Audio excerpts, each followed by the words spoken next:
హైదరాబాద్లా మహాశక్తి గణపతి, ముంబైలా లాల్ బాగ్చా రాజా గణపతి. ఓకాడ రంగురంగుల విగ్రహాలు, ఇంకోకాడ బంగారం మస్సొంటి మట్టి విగ్రహాలు. పెద్దలైతే బడా వినాయకుడు, చిన్నపిల్లలైతే చోటా వినాయకుడు. రూపం ఏదైనా భక్తి మాత్రం ఒక్కటే. భక్తులను సల్లంగా చూసేటి ఆ బొజ్జ గణపయ్య కూడా ఒక్కడే. పాండ్రి మరి పుట్టినరోజు అలా ఆ కైలాసం నుంచి ఈ భూలోకంకి దిగొచ్చిన గణనాథుని వైభోగం ఎట్లున్నదో ఓ తాపు చూసేద్దాం. భాద్రపద శుద్ధ చవితి రానే వచ్చింది. భక్తుల మొర ఆలకించేందుకు గణేశుడు భూలోకంలో వాడవాడల కొలువు తీరనే తీరిండు.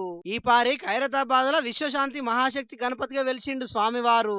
2 కాన్లు సరిపోవంటే నమ్మూరి 69 అడుగుల బడా గణేశుని చూసినందుకు, అందుకే వేల కాన్లు వేసుకొని చూసినందుకు భక్తులు శితం పట్టిరు. వాన కూడా లెక్క చేయకుండా ఖైరతాబాద్ కు స్వామికి మొక్కుడు, సెల్ఫీలు కొట్టుడు. చిన్నగా షాల్ కాలేదు ఖైరతాబాద్ లో గణేశుని పండుగ. ఇక తొలుత రోజే స్వామి దర్శనం కోసం వచ్చిన ఓ గర్భిణి క్యూ లైన్ లోనే 12 శిశువుకు ప్రసవించింది. పేరు గణేష్ అని పెడతారో, వినాయక్ అని పెడతారో, లేక విఘ్నేష్ అని పెడతారో. ఇటు బాలాపూర్ లా ఈసారి స్వర్ణగిరి గుడి చెట్టేసి కొలువు తీర్చిరు బొజ్జ గణపయ్యను. అటు ముంబై లాల్ బాగ్చా రాజా వైభోగం చూడాలే. దగదగ మెరిసిపోతున్నాడు ఆ పార్వతమ్మ ముద్దుల తనయుడు. అంతేకాదు 70 కిలోల బంగారం, 350 కిలోల వెండితోటి రూపుదిద్దిన గణేష్ విగ్రహం ఒకటి సోషల్ మీడియాలో మస్తు వైరల్ అవుతుంది ఇప్పుడు. అగో ఇదే ఆ ప్రతిమ. 350 కిలోల వెండితోటి పూత పోసి బంగారు పూత పూసినట్టున్నారు. మరి విగ్రహం ఏడ నిల్చుండబెట్టిరో ఏం కథనో తెలియదు కానీ 264 కోట్ల రూపాయల ఖర్చు అయిందట దీనికి. ఇక జిల్లాల పొంటి కూడా తీరొక్క తీర్ల గణేష్లను రూపుదిద్దిరు ఏపీ తెలంగాణ అంతటా. పెద్దపల్లి జిల్లా కాళశ్రీరాంపూర్ మండల కేంద్రంలో ఉండే గాజుల నవీన్ అనే గీ తమ్ముడు 13 రోజులు కష్టపడి థ్రెడ్ ఆర్ట్ తోని వినాయక విగ్రహాన్ని తయారు చేసిండు.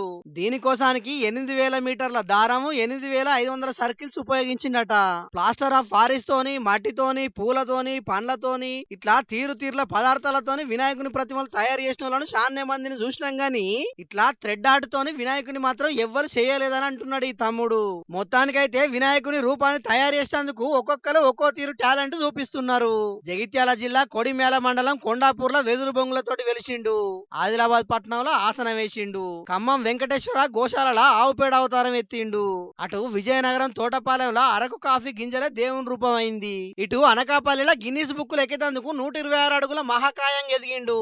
నెల్లూరు కనకమహల్ సెంటర్ లో రుద్రాక్షల రూపం అయిండు. అంతేకాదు చెన్నైలో ఓ కాడ భగవద్గీత పుస్తకాలే గణేశుని ప్రతిమ అయినాయి. ఇట్లా చెప్పుకుంటా పోతే ఒడవనే ఒడవది ఆ శివపార్వతుల ముద్దుల తనయుడు వినాయకుని వైభోగం ఈ భూలోకంలో ఎట్లున్నదో. పొద్దటి సంధి అంటనే ఉన్నారు గాని ఇప్పుడు మళ్ళోపారి అందరు గట్టిగా ఉండ్రి. జై బోలో గణేష్ మహారాజ్ కి జై.